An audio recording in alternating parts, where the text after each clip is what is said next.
better as a result of social media presence. If it doesn't do those three things, then it's on the chopping block. It's a return on investment discussion.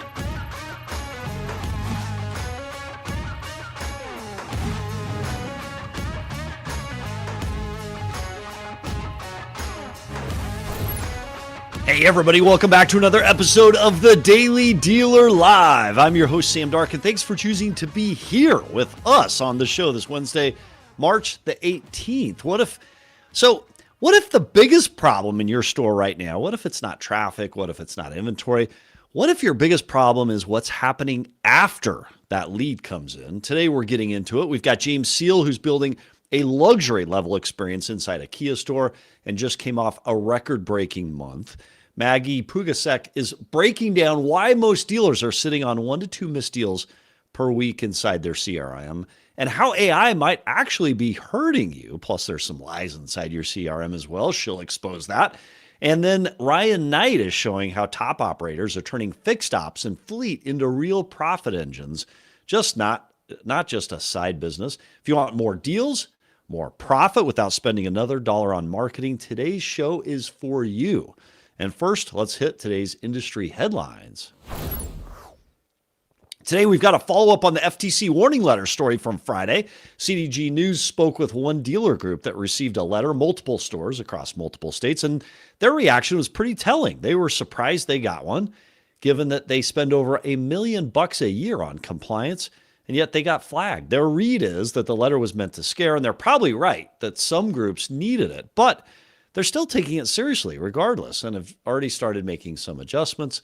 A compliance consultant who spoke with us said most regulatory problems trace back to customer complaints and that regulators aren't just looking at your own website, they're also watching the aggregator sites like Cars.com and Car Gurus. His advice for anyone who got a letter: audit your pricing, mystery shop your own listings, and document everything. Next up on the tariff front, amounts tied to auto tariffs have now cost automakers $35 billion and counting. This according to an analysis of financial reports and projections through March 2026.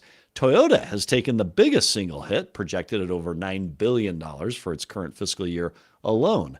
The Detroit Three collectively absorbed $6.5 billion in tariff costs in 2025. And nearly every major automaker reported over $1 billion in impact.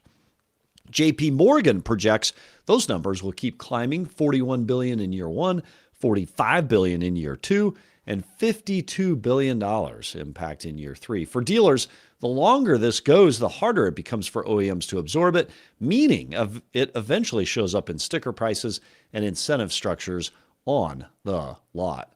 Next up, moving on.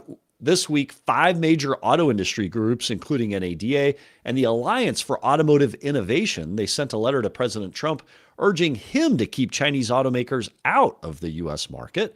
The letter argues that Chinese vehicles, whether imported or built domestically, well, they pose a direct threat to American competitiveness and national security, and specifically asks the administration to maintain a 2025 Commerce Department cybersecurity rule that currently keeps most Chinese vehicles out of the U.S.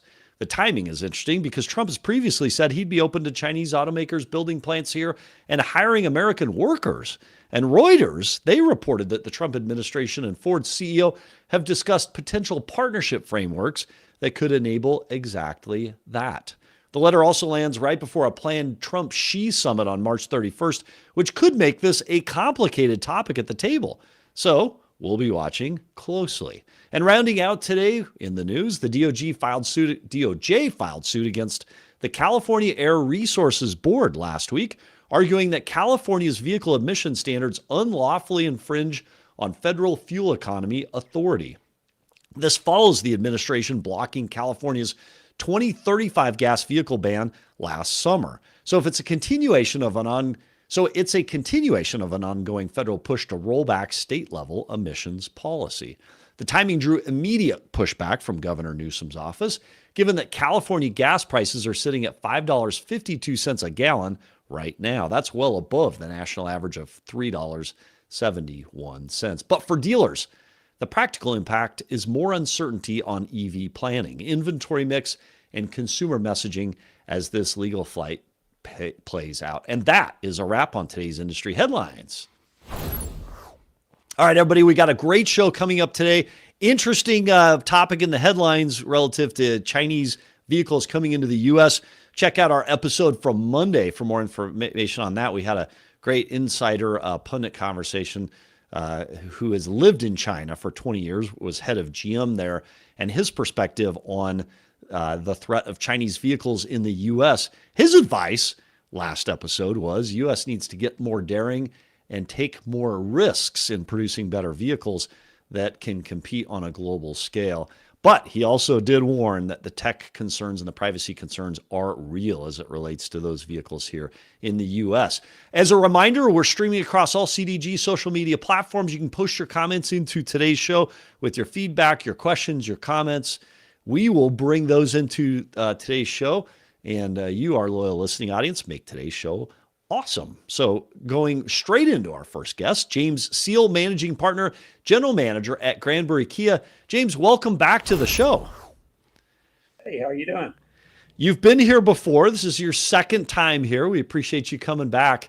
For our audience that hasn't seen you on the show, tell us who you are and what you do, James. Well, thanks. Great to be back on the show. My name is James. I'm the managing partner here at Granbury Kia. I've been in the car business since 1992. I've been blessed to only work at 3.5 dealerships in that time period. So I think it's a testament to my mentors that I've had, been able to work with some great people. So, James, in 92, were you a Kia dealer back then? So Kia, if I remember, I worked for an Isuzu dealer in 93. We sold some of the first Kias in the United States, and I think they came into the U.S. about 94, 95, somewhere in that ballpark. No, I actually started off selling Isuzus. Oh, hey, there you go. Yeah, shortly thereafter, I did become a Kia dealership, and we were one of the very first ones.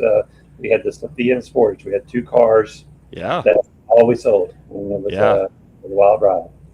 Yeah, it was crazy. You know, Consumer Reports came out with the Trooper rollover report back in the mid-90s, which impacted those sales. So the dealer I worked for was looking for another option, brought Kia Sophia on. To your point, steel wheels, no air, manual transmission, manual steering, $54.95. The days of the $5,500 sale price on a new car are long gone. And we were excited back then because it had the same power plant as a Ford Festiva, which was a selling point. How Kia has grown. So let's get into it. First question. You said you feel like Steve Jobs in the garage. What are you building differently from day one?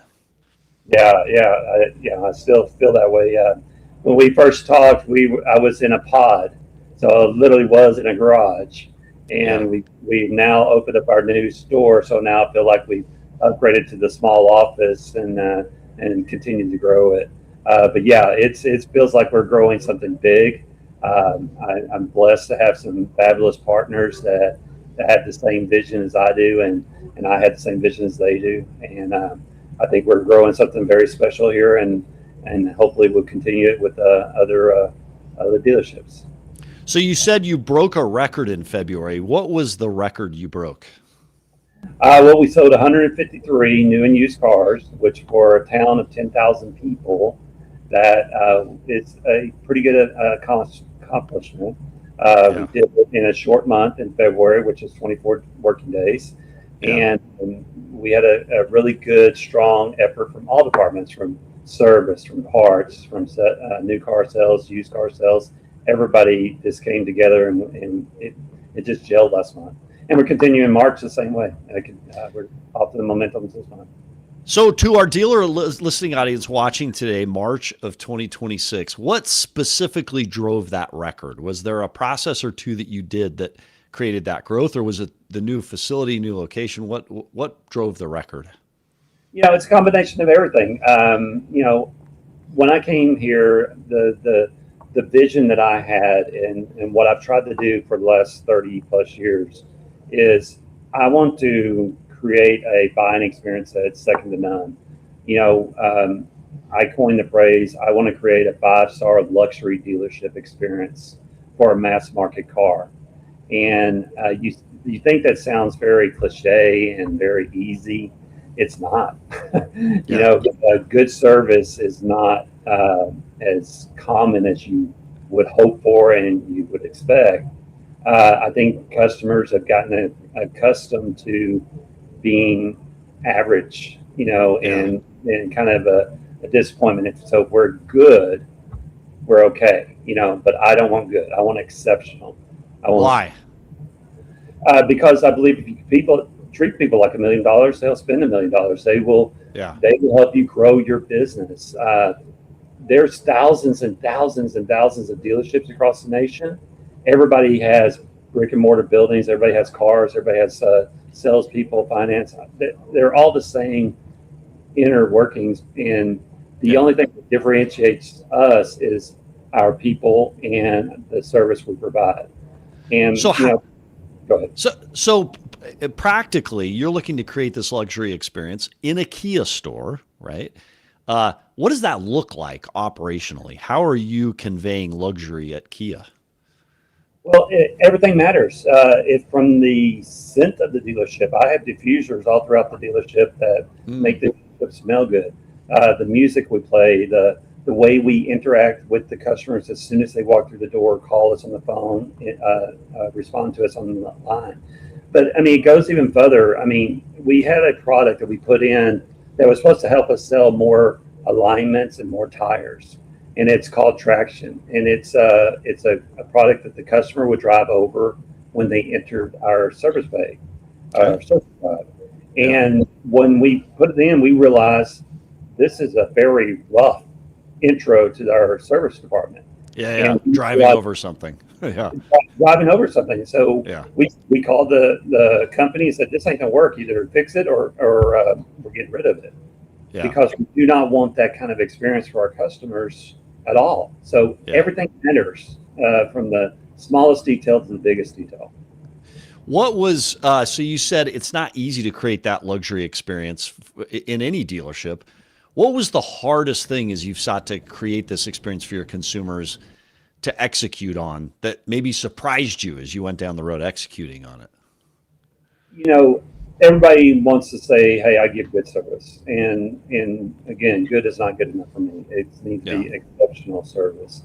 And if I can go into anybody's CRM, I can go into my CRM and I can find leads that we didn't follow up with, or customers that are inquiring about something and we're not answering it the correct way. If we're not doing that with every customer every time, then we're not giving 5-star level service.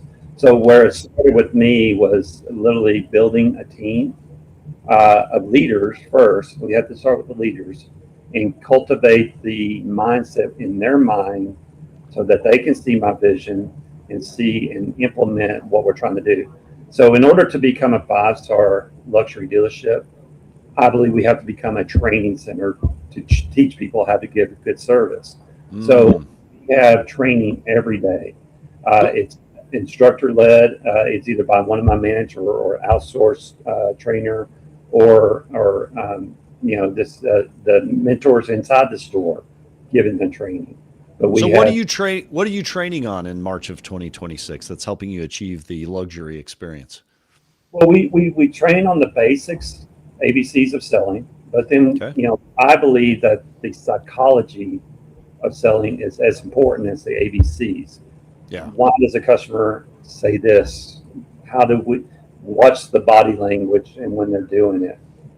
And we need to train ourselves as well as our employees on how to react on the psychology of it so that they understand the why. Too many times we just tell them the how, we don't tell them the why we do stuff. So telling the why in 2026, I agree. It's a crucial part of winning mindset with teams and creating not only customers long-term, but also creating team members long-term. You talked in your intake about a valet service model. Let's talk that. What is it? What's the ROI? And is it working?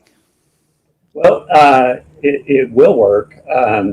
What I found out in a town of 10,000 people that we don't have Uber as available as when I was in Frisco. So the service is a little bit harder to do, but that didn't stop me. when we find a wall, we find a way to break through the wall. So I still offer a white glove valet service, but it's just handled by us in the store. So Okay. we create that. We also have lifetime powertrain warranty. We have a lifetime loaner cars program. We have a lifetime car wash program. So we're trying to really just excel in everything that we do. I'm real proud of the fact that not only have we broken records in sales and service, but our Google and also our internal Kia scorecard, we've actually in the Kia scorecard, we attained 100 for 2.5 months. The 18th day of this month, we're at 100 still. Nice. So we're at perfection on the providing that service. So something is working really well. Your record month, you're seeing that in the reviews and the ratings. Another thing that we came across doing our prep for today's show, according to LotGPT, your used sedans at your store there in Granbury Kia are moving twice as fast as market. Is there anything that you're doing in the used marketplace that is allowing you to turn your inventory so quickly? James? No, it's focused. It's building the team. One of my partners is the one overseeing used cars, and he is getting the cars to line faster. We're marketing them better. We're pricing them to the market, but we're also, again, given that we're the speed to the lead. We're getting to that lead within 1 minute. We're contacting the customer. We're sending videos to that customer to make sure that we engage with them. Our internet closing ratio, the two things that we were poor in prior to us taking over was used cars and also internet closing ratio.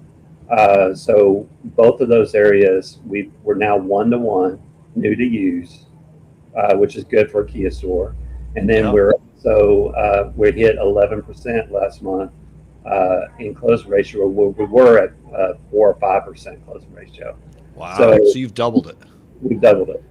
Yeah. Is there a process related to that luxury experience that's allowed you to double that close rate? We're going to talk next up to our next guest about kind of better mining your CRM and better validating leads. Is there a clue to success there for our listening audience? Yeah, again, it is speed to the lead, get to the lead quick, so that we can respond to the questions, and sending them a quick page video so that we can be a real person. And then we also just answer questions. We really try to treat it like a concierge, not a salesperson, and take them to that next level.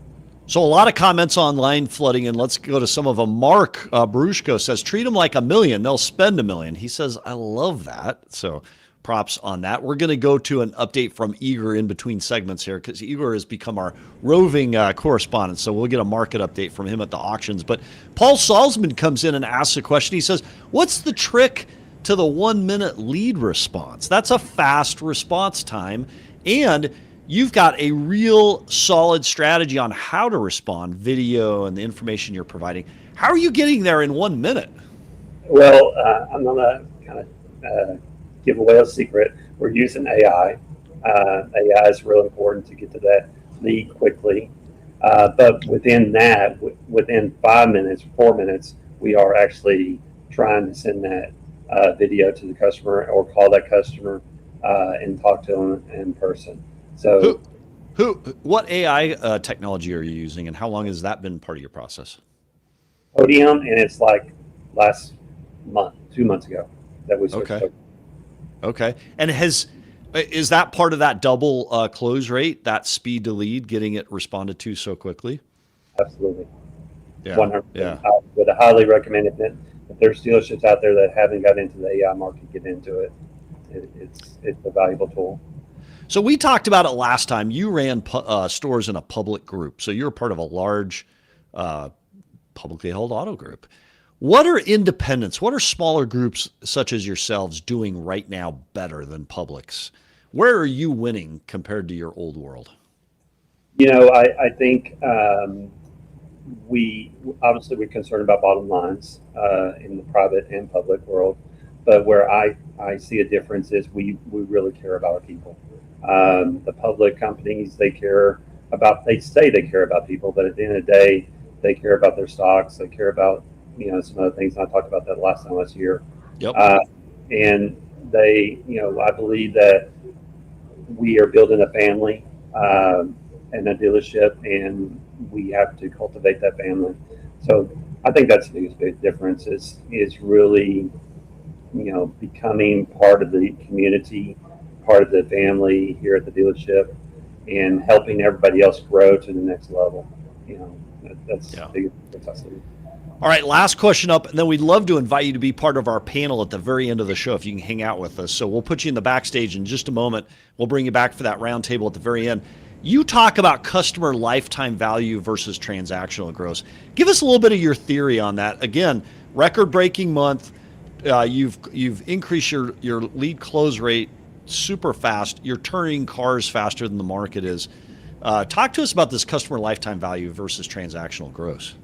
Yeah, we're not in the car business. I'm not in the car business. I don't. We sell cars, but we're in the people business, and when you are in the people business, you're in the relationship business.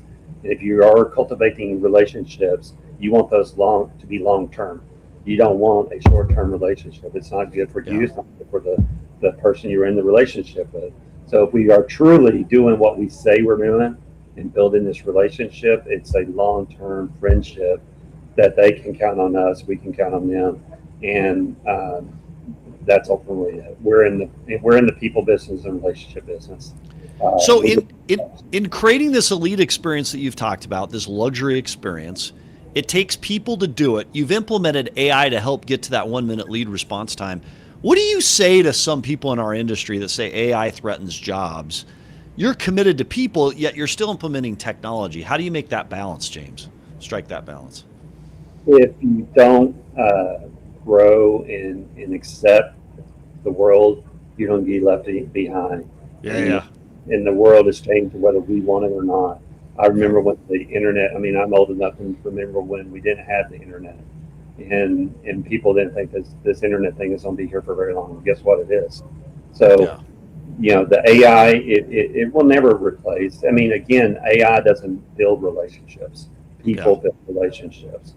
And if you really use it as a tool and not a replacement for a person, then it can be an enhancement to your production. James Seale, Managing Partner, General Manager at Granbury Kia. Thanks for being on the show today, sharing your perspectives. Hang out. We'll bring you back as part of the roundtable at the end of today's show. We appreciate all the tips you've given us, including giving away a few secrets that'll help the entire auto industry. Thanks for being here with us today. Thanks. All right, we're going to go to a few comments from online. Eager K is kind of our roving auction reporter lately. We're going to go there. Eager says, happy Wednesday, everyone. Off-topic comment. EV segment of auctions now on uptick in values. I now see dealers who normally don't look at used EV models now buying them up too. I think that's a reference to the increasing oil prices with uncertainty in Iran. Eager K comes in further and says, Audi dealers are dumping Q5 models at auctions. Right now, most Audi dealers, they have over 300 days of inventory, and Q5 sales have slimmed. And then, of course, Eager comes in and recaps that last segment, says, right attitude, people's business. So thanks for contributing to the show, giving us a little bit of insight on what things are looking like at auctions. I actually like this as oil and gas becomes a little more volatile. It seems like we could be seeing a preference shift on the consumer side. Even with rebates having disappeared, EVs could be increasingly more interesting to a buyer looking for a more economically performing vehicle. Let's talk stream companies today. Today's episode is brought to you by Stream Companies. How much revenue is slipping through the cracks at your dealership? Stream Companies' Missed Opportunities Report analyzes your strategy and highlights where you can drive more sales faster. Request your free report today at streamcompanies.com/DDMOR. Again, you can request that report today at streamcompanies.com/DDMOR. You can also scan the QR code if you're joining us via the live show, or you can go into the show notes if you're watching the after show version of this. But we appreciate Stream Companies for supporting today's content, including that fascinating insight by James into how he tripled his close rate, how he's seeking to create that elite luxury experience at a Kia store. And it's certainly working. Coming off of a huge month last month in a very, very small marketplace. Let's keep going. Thank you, Stream Company. Turning right now to partner at C&M Coaching, Maggie Pugesek. Maggie, welcome to the show. Hey, thanks for having me. All right, Maggie, how do I pronounce your last name? I may have butchered it. Did I butcher it? How do you say it? What do you do? It's Pugesek. Pugesek. All right, very good. I'll get that right on the next one. Thanks for being patient with me. Yeah. So you and I had a facet. Well, first of all, for our audience that doesn't know you, tell us who you are, what you do, and then I want to get into a comment you made backstage. So my name is Maggie. I have been in the automotive industry for 15 years, and C&M Coaching specializes in phone training. It's kind of weird. It's almost like James has my notebook because he said everything that we believe in and train on, and I really love some of the comments that he made because we specialize in internet lead training, phone training, sales service, and all things related to basically communicating with customers. Yeah.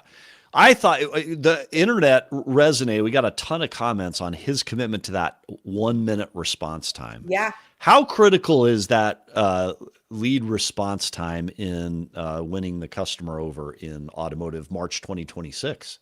It is the single most important thing that you can do.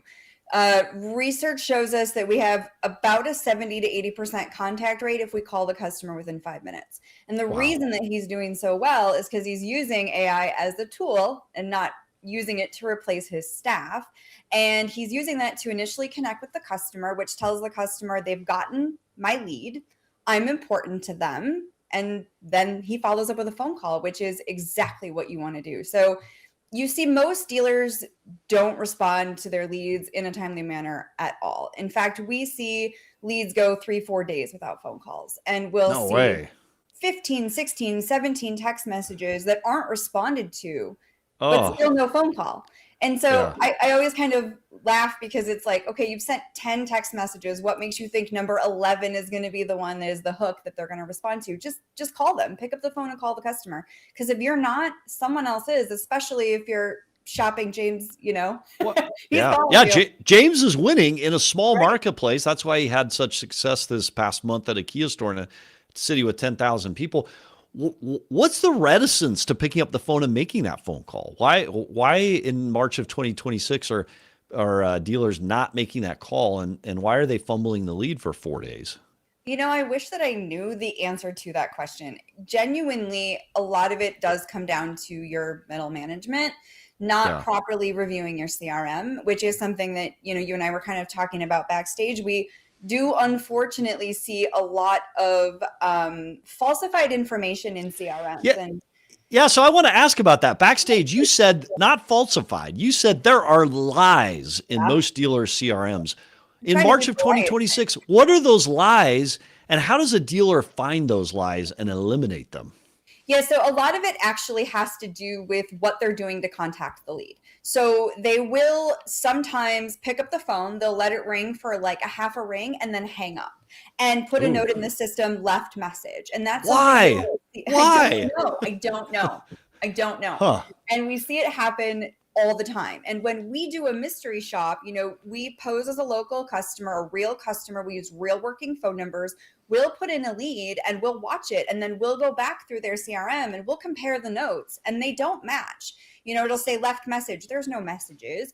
And a lot of times it's just pure laziness. So the easiest way to find it is to look at your CRM, just pick a random lead, and then go to your call log. If your call log is separate from your CRM, which a lot of phone systems are, go for the recorded conversations. Put in that customer's phone number, search your call records, and see if it matches. And if you find somebody very consistently doing that, they got to go. You can't have people saying they've called customers when they haven't and lying about it.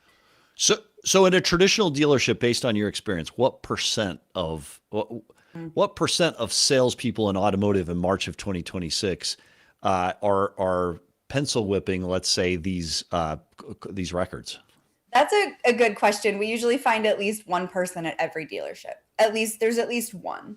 A lot of times, something else that we also find that is really important for dealers to be mindful of is sometimes you stop getting leads. Like your ADF key gets broken, and so you think things are working correctly and they're not. So you should at least once a month check your leads. How do you audit for the ADF break?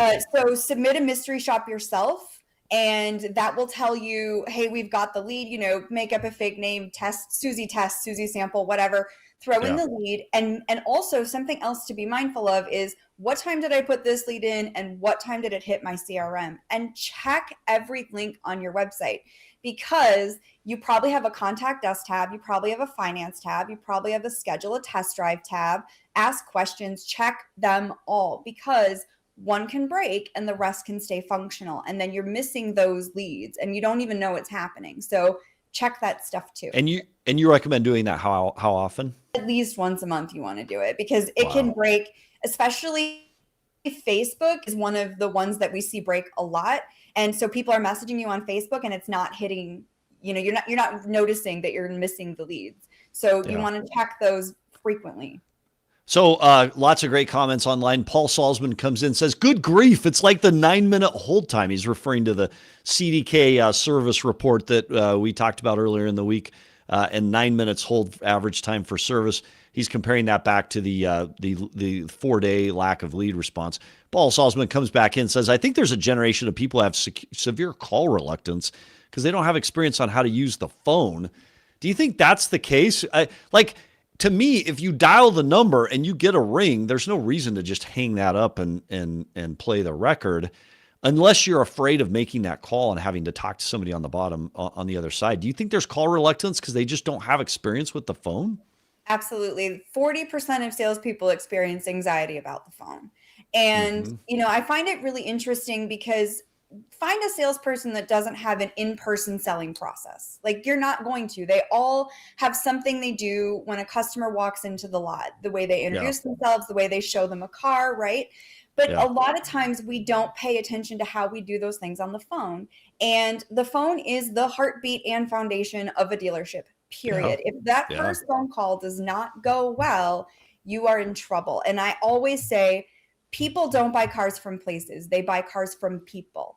And you need to be yourself on the phone, but you still need to use that customer psychology to engage and to control that conversation, because the customer doesn't work at the dealership. You do. So it's your job to try to figure out and map out your conversation, how you want it to go. How can I build rapport with this customer? How can I tell this customer, I am your person. Buy a car from me. I'm here for you. Because they don't care about the name on the dealership. They care about the person that they're working with. And how often should we be training on that? Every single day. I mean, because you think about what a phone call is like. I mean, even just your own experience is calling any random business. Say you call Verizon and you want to ask a question about your bill. You could call 5 times in a row and get 5 different answers and 5 different personalities. So finding the most common objections that your staff is faced with, helping them overcome those objections, writing common answers to those, and making sure everyone has a really good understanding of your phone call expectations is number one. You really want to listen to those phone calls as much as you can, as much time as allows, and point out good and bad. Mark Barushko comes in the comments and says the why in reality is because many product specialists have pay plans tied to KPIs in the CRM, number of calls, number of emails. It's an old school mentality, the volume piece. But my point is if you're going to actually make that call that's tied to your pay plan, you might as well just complete the call, right? It's like Jerry Seinfeld with the car rental. Anybody can take a reservation. It's holding the reservation. Anybody can dial the number. Let's just have that conversation. But I think you're right. In this world of Snapchat and texting and other forms of communication, phones could be scary to a younger generation. Vince Search comes in and says, iOS screening is making it harder. And MJB Sax 01 says, how do you deal with iOS screening when it comes to making these phone calls, Maggie? That's a great question. So this goes back to what I said earlier about testing your own leads. Test your caller ID from every single phone line at your dealership. Just because one works doesn't mean they all work. So call yourself from your cell phone and make sure it says very clearly the name of your dealership. Your phone carrier knows how to do the FCC regulations to make your lines compliant so that they don't show up as spam. There's like a registration area that you have to do. Call your phone carrier. They can help you with it, but your caller IDs at every line have to be registered, and they should very clearly say, ABC Motors on them, so that when you're calling, it's not triggering it as spam, and that the customer knows exactly who it is. The other thing is something that James had said, where he's sending out that 1-minute text. Identify yourself so that when it rings, they know it's you. So you've talked, speaking about AI and speaking about technology, after you've gone through and you've validated the process, you've checked your phone lines, you've got your folks trained, you've actually said AI is hurting conversion in March of 2026. Where is that happening? How is AI hurting it? If it's helping me respond to that lead within 60 seconds, it must be good, right? It's a great question too. So yes and no. It's really good for initial contact. It's really good for after hours or when you're closed or when you're super busy. It should not be the only thing you are using to try to sell cars, because it is not going to work for you. The other issue is it needs to be something that your staff understands is a tool to help them. Otherwise, they're going to start competing with it. They're going to treat it negatively. And they're going to tell the customer all the negative things about it, which is going to turn the customer off. So it needs to work in conjunction with salespeople. You do not want it replacing them, and you don't want texting overlapping. So for example, I can go into a CRM and see the AI tool sending out a text message at 9:53, and then at 9:54, the salesperson sends one out. We don't need both. Pick one. And they shouldn't have the exact same messaging either. So you need to be careful about it, and you can't just set it and forget it. This is additional things we need to be testing and mystery shopping and looking at consistently to make sure your customer is getting a good experience. So you said don't over rely on AI. AI will help you with the 60-second response, but it's not going to sell the car. Where's the line? Where's the breakoff point between where it should start after hours, first 60 seconds, helping with some of the mundane tasks, and where should it end? So it genuinely depends on your staff and your management and how well you control your team. Because if you have a zoo and nobody's doing anything they're supposed to, you might as well just use AI, because at least then someone's communicating with the customer. But if you've got a good group of people and they're actively engaging with their customers and they genuinely care about what it is they're doing and they take pride in their jobs, then you really only need it for that initial response when you're super busy. If a lead goes unanswered for a certain period of time, I would say anything over 15 minutes, we need to kick out something else to that customer, and definitely after hours. Yeah. But I would say if you're starting to notice that it is stepping on top of your salespeople, you got to dial it back. And the best way to do that is to kind of look at one lead from start to finish and put yourself in that customer's shoes and see, is this too much? Is it not enough? Because there are some cases where we also see it not know how to handle objections. For example, one of my mystery shoppers, Gina, she likes to tell it that she's shopping around. And she's like, I am shopping your competition and I don't know where I want to buy it. And we love to see what the response is, because it's usually terrible. It's usually something like, okay, no problem. We're here when you're ready. Instead of saying, you know what, let me tell you why you want to buy from us, and going into a value statement. So you need to teach it those things too. Yeah. So one thing that we see consistently, and it's an industry stat, is that dealers don't follow up enough. Like, they don't stay on a lead long enough. They mark it dead way too early. How many touches should happen before a lead is considered dead in March of 2026? I would say, around 14 attempts is the average in some cases. There's a lot of things that can factor into that. How serious the customer is, how quickly you initially contacted them is one of the most important factors. But also, what time did the lead come in? I mean, if you've got a lead coming in at 10 p.m. and you call the next day and they don't answer right away, call again later the same day. But follow-up is not happening. I mean, we leave our standard mystery shops open for 3 business days. We sometimes get one phone call. We get 45 text messages in 3 days. We sometimes get one phone call, and we very rarely get follow-ups, even if we set an appointment and don't show up. Wow. So we're really missing out here. And I would bet my, $1,000 that James is following up with his leads, right? If they don't Yeah. answer the first few phone calls, they're not just giving up. And that's Yeah. how you sell more cars. You have to look at each situation individually. There's not a one size fits all approach. But if your customer has not answered you at all, I'm talking 100% ghosting, 7 days, and then put them in, a 3, 6, 9-month follow-up. So you see James, first guest, he did focus on the process. He did focus on lead response time, then quality of connection throughout the way. And he had a record month. He increased his close rate. What's one script or process you'd recommend dealers implementing today, March of 2026, to improve their close rate as we wrap up today? So in addition to obviously calling your leads as quickly as you can, we really need to focus on rapport building.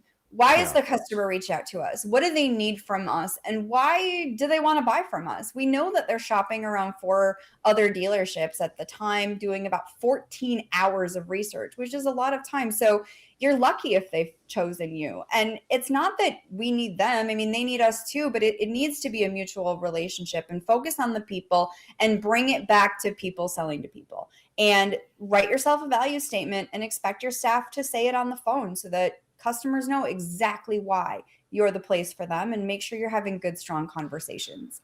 Maggie Pugesek, partner at CNM Coaching. I think I got the last name right. Yes. Thanks for being on the show, joining us today, sharing strategies to increase your close rate in your CRM, March of 2026. Maggie, thanks for being here. Thanks so much. And by the way, I love a good segment where the comments just light up, and we've got that today just to bring a few of them in. Eager K says phone ups are more personal, and you can hear emotions on both ends and make your lead more comfortable with you. I prefer phone ups over text or email. And Paul comes back and responds. Great point. Eager, seems a lot of people never answer the phone anymore in our region. And MJB Sachs 01 comes in and says phone call reviews and training, it's the key with each staff member. You don't know what they're saying on the phone until you listen to it. Eager responds. Everybody's getting into it. I hear you, Paul. The world is changing, and we, the salespeople, must adapt to the changes, or we will die. MJB Sachs says 2 rounds of calls a day is what I direct my staff. So, and then from Mark, thanks to Maggie for joining and sharing her tips and strategies. So let's go straight up to our third guest today, Ryan Knight, Director of Operations of Knight Automotive Group, a repeat return guest on today's show. Ryan, welcome to the show. Hello, thanks for having me. Yeah. So, hey, have you checked your internet lead process lately at your store? Good reminder. Yeah, it is. For Maggie, yeah. I hear about it often. Go through, submit a fake lead, see how that lead falls through, make sure nothing's broken. But it really does just kind of remind you the importance of it. All right. You recently built, first up for our guests, tell us who you are and what you do, and then we'll go into the facility you just built and opened. Yeah, I'm Ryan Knight. I'm the Director of Operations for Knight Automotive Group. Been in the role since 2019, so going on 7 years. Six rooftops in Tulsa, Oklahoma, and the surrounding area. And then, like you mentioned, just opened the Ford Pro Elite facility in Tulsa. Yeah, so talk to us about the Ford Pro Elite facility. Last time you were on, it was under construction. You were excited to be getting underway with it. It just opened. What is it? What do you expect with it? And why are you focusing on fleet March of 2026? Yeah, it's a Ford Pro Elite facility. It's one of about 82 or 83 now in the country. The only one in Eastern Oklahoma. There's one more in Oklahoma, in the Oklahoma City area, and it is a 30-bay dedicated to fleet commercial service only facility. You can see kind of from the pictures and the things that are scrolling through there. It is a 30,000 square foot facility, and it is hyper focused on fleet and commercial service. That's what we built it to do. And really, our mindset is we have for a long time had a really good fleet sales department, and we needed a way to keep the customer coming back, the fleet customer coming back to us after the fact. And we had grown the business a lot and needed a separate facility to begin to service them. Yeah. So as you've gone all in on fleet, by the way, a gorgeous facility by any measure.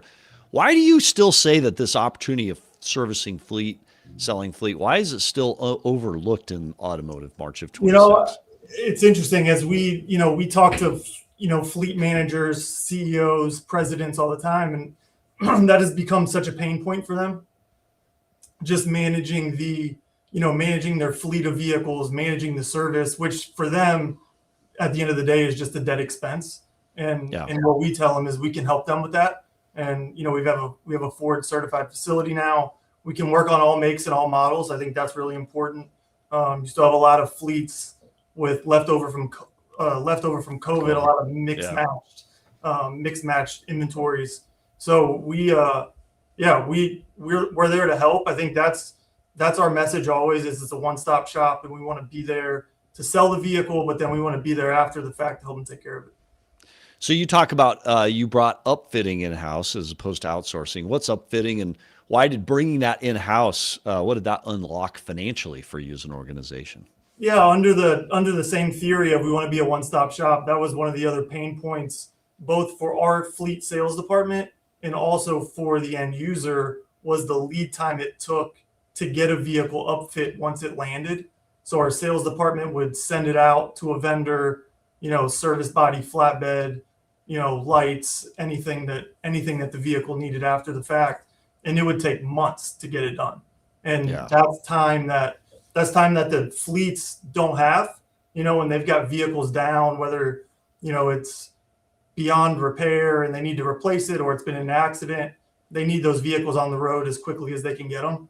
And so we created the upfit company to be able to serve the fleet customers. We don't serve really anyone other than the fleet customers that we sell vehicles to, so the fleet customers know they're a priority for us. What's your most common upfitting that you do in-house? We do a lot of service bodies, a lot of flatbeds, so a lot of HVAC, transits, F-250s, F-150s. This is oil and gas country in Tulsa and kind of western Oklahoma, West Texas. So we do a lot of things like that with the service bodies, flatbed, shelving, things like that. Some comments online coming in. Gerald Macias comes in and says, I've had the privilege of working with Ryan Travis and their team in Tulsa for years now. As someone who's in and out of many stores throughout the country, Knight Automotive Group is one of the few groups that is constantly innovating, investing, recruiting top talent, and they are now seeing the fruits of their labor. What is to come is a testament to what they've built in an extremely short amount of time. All the best in 2026. So that's props from online. So you separated retail and fleet. How big of a difference has that made to the financial statement? And what does that fixed absorption rate look like now with that new facility open? Yeah, I think it's a little too early to tell with the new facility open. Our goal will always be to be over 100% and ideally somewhere around 120%. And that will be our goal with the new facility. Before we moved, we hover around 80-85% at the Ford store. But I think what this has unlocked for us is more capacity. We moved 12 stalls out of the fleet facility. That will open up at the retail facility. That will allow us to serve more retail customers and then serve the fleet customers separately. Where's your absorption today as you go into this split? At the Ford store, at the Ford dealership, the retail facility, probably 75-80%. Yeah. So where do you think? Where would you say most dealers are leaving money on the table today in service? What's the biggest, most overlooked? Fleet aside, we're going to pull that out. I think one thing we've worked really hard on is, driving effective labor rate, it's a fine line between, raising prices. This is a price sensitive environment. You've got to be competitive, but I think we do a video inspection on every car. That's a calling card for us. So making sure you're maximizing every vehicle when it comes into the service department. What technology do you use? We use True Video for the videos. And then we actually just launched the video tool at the Ford Pro Elite facility. We're going to use X-Time for the videos. Okay. Why the separate tools between retail and fleet? Well, we use X-Time for our inspection tool everywhere, for the check-in tool and for the inspection tool. Okay. We had used True Video historically at all the retail facilities, but X-Time's technology seems to have progressed, so we're trying to keep that all consolidated best we can. Okay. So in March of 2026, I mean, I probably know this answer because of where you've put your focus today, but if you had to start over, which would you build first, sales or service this month? That's a good question. We're always, and I always preach, the path to profitability isn't fixed. And I do believe that it's called fixed for a reason. And, the new car market, the used car market's up and down. And the one thing day in and day out, we need to be able to rely on is our fixed operations at each dealership. Yeah. Yeah. Yeah. Well, Ryan Knight, Director of Operations, Knight Automotive Group, we appreciate you being on the show. We want to go to this roundtable. You good with joining the roundtable with James and just talk some topics that are relevant to automotive today? So let's turn there. James, welcome back. By the way, it was kind of fun. Maggie talked about a lot of the things you're doing right in your CRM and in lead generation that's helped you have this record month. So here's the first question for both of you. Pick one. What drives more growth in 2026, culture or systems? I'm a culture guy. I think I think if you have a bad culture at any of your locations, any of your stores, there's no system that can fix that.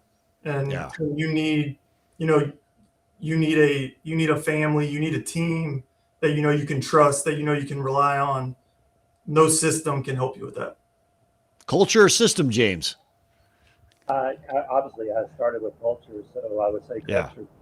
But at the same token, if you replace system with processes, I think the two go hand in hand, culture with processes.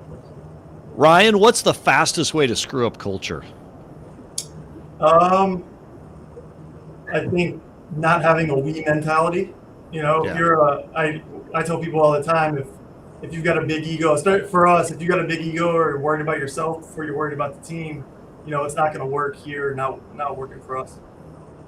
All right, let's start with James on this one. What wins more deals today? A better experience or a faster response time? You've proved a lot with your less than 60-second lead response time. I would say better experience. Simply because the competition is not given the experience.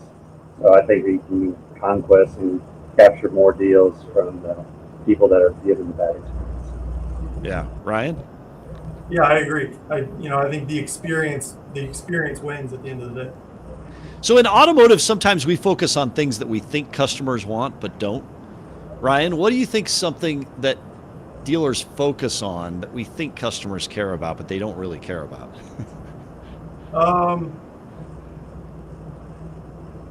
That's a good question.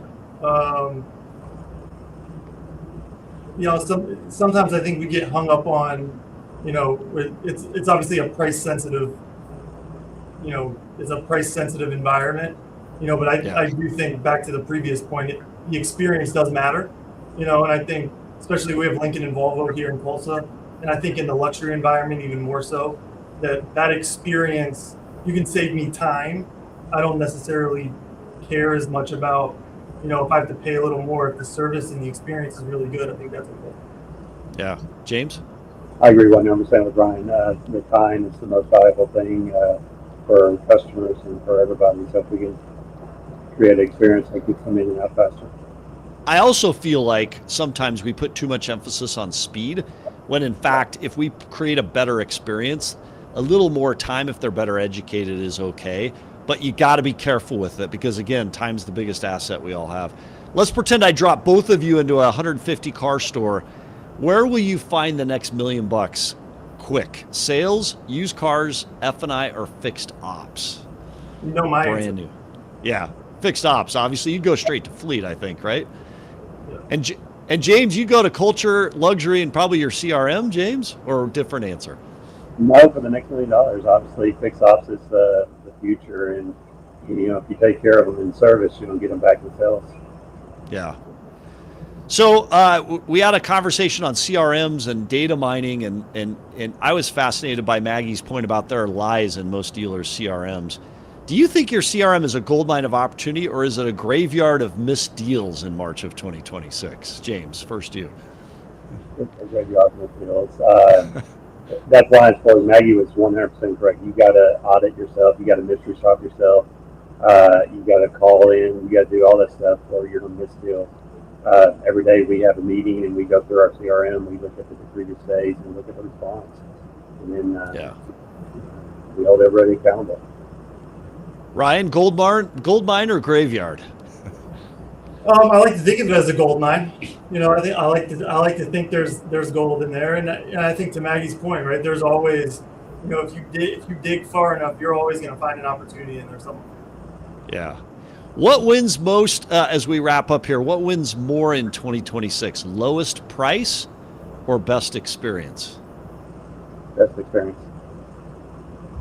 Yeah, I think you got to do a little of both, right? You know, you can't be, you don't necessarily have to be the cheapest in town, but the experience does matter. You got to be priced competitively, used cars, new cars, and really then once you have that and you get the lead, then the experience takes over. Yeah. Well, I'll tell you, we appreciate you both coming on, both fascinating stories, expanding the fleet business, explaining fixed ops on your side, Ryan, and then James crushing it in a smaller community at a Kia store seeking to create that luxury experience. We'd love to have you both back to share additional perspectives, but thanks for being part of this Daily Dealer Live Roundtable on this Wednesday, March 18th. Thank you both. Can I give a shout out to my dad? It's his birthday today. Please. So hey, happy birthday. I don't know if he is, but happy birthday. Wait, should we all sing? No, I'm kidding. We're not going to sing. But happy birthday to him. That's awesome. Thank you. I love it. All right. Thank you both for being here. All right. And as we go into the comments, some great feedback online. Eager K comes back in and says 100% culture and good structure. Dan C says culture eats strategy for breakfast.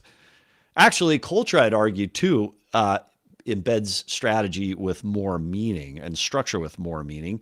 Eager K says bad management and big egos are a huge risk to business. Eager K, both brands are struggling right now, Lincoln and Volvo. How are you guys doing in Tulsa with those two brands? Hopefully they would put that into the chat as we already lost them and moved in. So it's a great show today to our Daily Deal Live audience, to everybody commenting in the chat. Thank you so much for supporting us with your comments today. And to you who are watching, whether you're watching live or you're watching the recorded version, thank you for being here. Thank you for watching Daily Deal Live, where we break down the biggest moves in the car business as they happen. Don't forget, we're here live every Monday, Wednesday, and Friday, 1 p.m. Eastern. So if this is your world, hit like, hit subscribe, turn on those notifications so you never ever miss a beat. And we'll see you next episode, everybody. Thanks for being here.